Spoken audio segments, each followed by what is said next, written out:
جانا کچھ نہیں، تھوڑی کنفیوژن سی ہے آپ. ڈاکٹر صاحب مولانا مودودی رحمۃ اللہ علیہ نے یہی بات لکھی ہے کہ کیونکہ عورت جو ہے نہ تو میدان کے اندر جا سکتی ہے اور نہ علمی میدان کے اندر اس کا کوئی کارہائے نمایاں ہے، تو اس کی اللہ کی طرف جو نسبت کرتے ہیں یہ نامناسب ہے. اس حوالے سے شاید انہوں نے لکھی ہے. ہاں جی لکھا تو یہ ہے، لیکن میاں صاحب یہ آج کل کے دور میں اس بات کو ہم یعنی میرا خیال ہے کہ شاید کسی کو اس بات پہ قائل کرنا کہ عورت میں یہ صلاحیتیں نہیں ہے، کیونکہ آج تو یہی کہا جاتا ہے کہ ماشاءاللہ مساوات کا دور بھی ہے اور باقی سب بھی. وہ تو ہم سے آگے ہیں آج کل. ہاں جی ہاں، ہر امتحان میں بھی آگے نکل رہی ہیں اور مرد پیچھے رہ گئے ہیں. ہاں جی اللہ ہی جانتا ہے کہ وہ پیچھے رہ جاتے ہیں یا پیچھے کر دیے جاتے ہیں.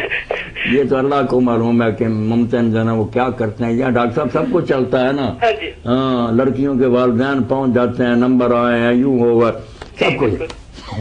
اب یہاں جو ہے نا ڈاکٹر صاحب، اس میں یہ کوئی ایسی بات نہیں کہ قیامت تک کی بات ہوئی ہے کہ کوئی چیز آ گئی تھا ہم پریشان ہیں کہ یہ کیا ہو گیا اب تو عورتیں کرنے لگی. کیونکہ اس سے پہلا ٹکڑا جو ہے وہ بھی ہمیشہ تو نہیں ہوتا، خاص کر کے مسلم سوسائٹیوں میں تو نہیں، کہ جب میں نے بیان کیا جاتا کہ تمہارے ہاں لڑکی ہوئی ہے تو ان کے منہ کالے ہو جاتے ہیں، یہ غم سے بھر جاتے. یہ کافروں کی حالت ہی ہے نا. ہاں، یہ کچھ جنرل لا تو نہیں کہ سارے لوگ، ہمیں تو حکم ہے کہ بچی کی پیدائش پر خوشی کریں کہ نعمت ہے. تو جیسے وہ بات کافروں کی تھی نا، یہ اللہ تعالیٰ نے اصول عدل کے تحت بات کی ہے کہ ترازو سے جس سے تولتے اس کو سامنے رکھو، کہ اپنے لیے تو اس بچی کو تم ننگ سمجھتے ہو، حالانکہ اللہ کے یہاں ننگ نہیں ہے. ان کو شرم ذرائیے کہ اللہ کا شریک بھی مانا اور اس کو اولاد بھی دی، تو وہ بھی جس پر تمہارے منہ جو ہے نا وہ سیاہ ہو جاتے اور چھپتے پھرتے. تو جیسے وہ جملہ اسی طرح کی یہ جملہ کہ اس وقت عورتیں نہ میدان جنگ میں جاتی تھیں، نہ مقدمے لڑتی تھیں، زیوروں میں پلتی تھی. تو اللہ نے کہا ایسی نازک اور اندر چھپانے کی چیزیں جو ہے وہ اللہ کو دے دیں. وہ بیٹیاں پھر پردے میں رکھتا پھرے.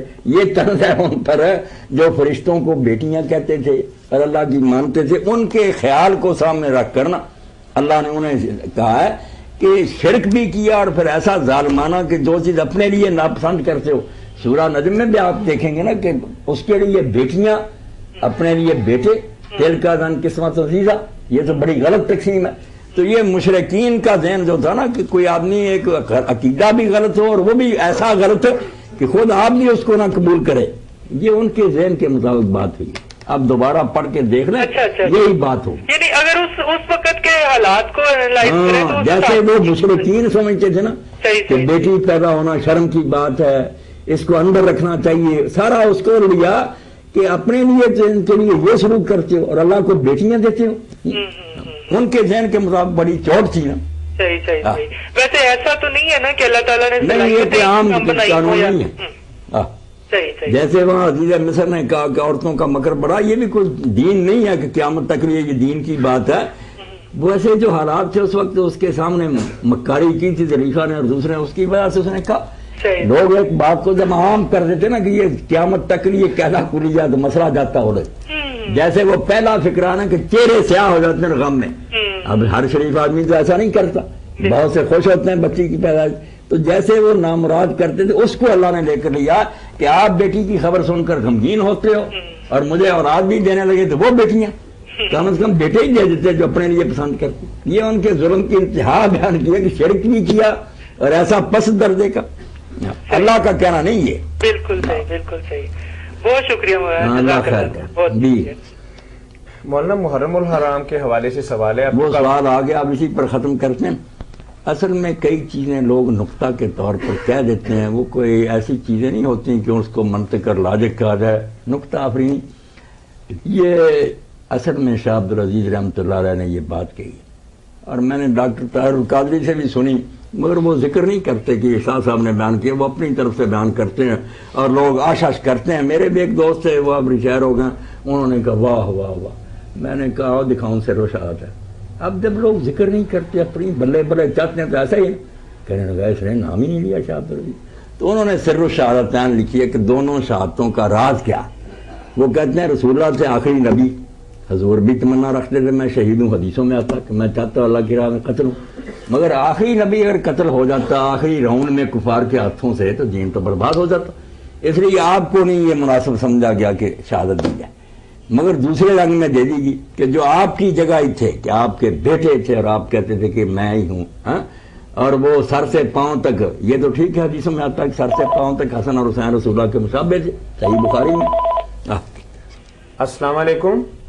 السلام علیکم جی۔ جی وعلیکم السلام ورحمۃ اللہ۔ سر یہ فتاوی آن لائن ہے جی؟ جی فتاوی آن لائن، کہاں سے بات کر رہے ہیں آپ؟ سر میں اسلام آباد سے بات کر رہا ہوں۔ جی فرمائیے بھائی۔ سر یہ سوال تھا کہ یہ جو معرکہ کربلا ہے جی جی، تو اس کے متعلق کچھ معلومات حاصل کرنی تھی کہ یہ آیا کہ یہ کوئی دفاعی تھا یا اس میں کون سی پوزیشن تھی حضرت امام حسین؟ تو بتایا نا، وقت تھوڑا رہ گیا۔ آپ ایسا کر لیں کہ میرا خیال ہے کہ اگلے اتوار نا آپ 4:30 بجے کال کر لیں، تاکہ چونکہ اب وقت ہے ہمارے ہاں اذان مغرب ہونے والی ہے۔ اچھا اچھا، تو آپ کی بات جو ہے نہ شروع ہو سکتی ہے نہ ختم ہو سکتی ہے۔ سوال بہت اہم ہے آپ کے، یہ انشاءاللہ اگلے اتوار پر، اگلے اتوار 4:30 کال کریں، انشاءاللہ پھر آپ کو جواب آپ سے پیر کریں گے، بسم اللہ کریں۔ چلے ٹھیک ہے جی، بڑی بارک مہربانی۔ اللہ، بہت شکریہ۔ تو شاہ صاحب نے اس طرح نا کہ رسول اللہ شہید ہوتے تو یہ حکمت کے خلاف شہادت بھی آپ کو چاہیے تھی، آپ کی تمنا تھی، تو آپ کے بیٹوں کی شکل میں دے دی گئی کہ دونوں جو آپ کے ہم شکل تھے، آپ کی محبت سے ان سے فرماتے رہے یہ مجھ سے ہے میں اس سے، ان دونوں کو شہید کرایا گیا۔ تو کہتے ہیں کہ ایک شہادت ہے سری، پتہ نہ چلے خفیہ، وہ حضرت حسن کی ہوئی کہ زہر دے دیا گیا مگر کوئی پتہ نہیں چلا کہ کس نے دی۔ وہ چونکہ در پردہ ہونی تھی اس لیے اس کا اتنا اعلان بھی حضور نے نہیں کیا، حدیثوں میں کوئی خبر نہیں پہلے۔ حضرت حسین کی شہادت ہونی تھی جہرن، علانیہ میدان میں، یہ پہلے بھی بتایا کہ فرشتہ مجھے کہہ کر گیا، حضور بھی اس پر روئے، یہ سب صحیح حدیثوں میں موجود ہے۔ یہ ہوئی جہرن، تو دونوں کی شہادتیں جو تھی ان کے ذریعہ سے رسول اللہ کوئی اثر میں وہ شہادت ہو گئی۔ آپ کے جو فرزند تھے اسماعیل قربان ہوئے تھے، ابراہیم ہی ہوگا، یہ انہوں نے اپنی طرف سے ایک نقطہ شاہ عبدالعزیز رحمۃ اللہ نے بیان کیا تھا، اس کو یہ پوچھ رہے چلیں اس خوبصورت جواب کے ساتھ ہی ہم شکر گزار ہیں مفتی اعظم پاکستان محترم مولانا محمد اسحاق مدظ العالی کے، جو آپ کی طرف سے آنے والی فون کالز اور براہ راست پوچھے گئے سوالات کے جوابات مرحمت فرما رہے تھے۔ فتاوی آن لائن پروگرام کا وقت اب ختم ہوتا ہے۔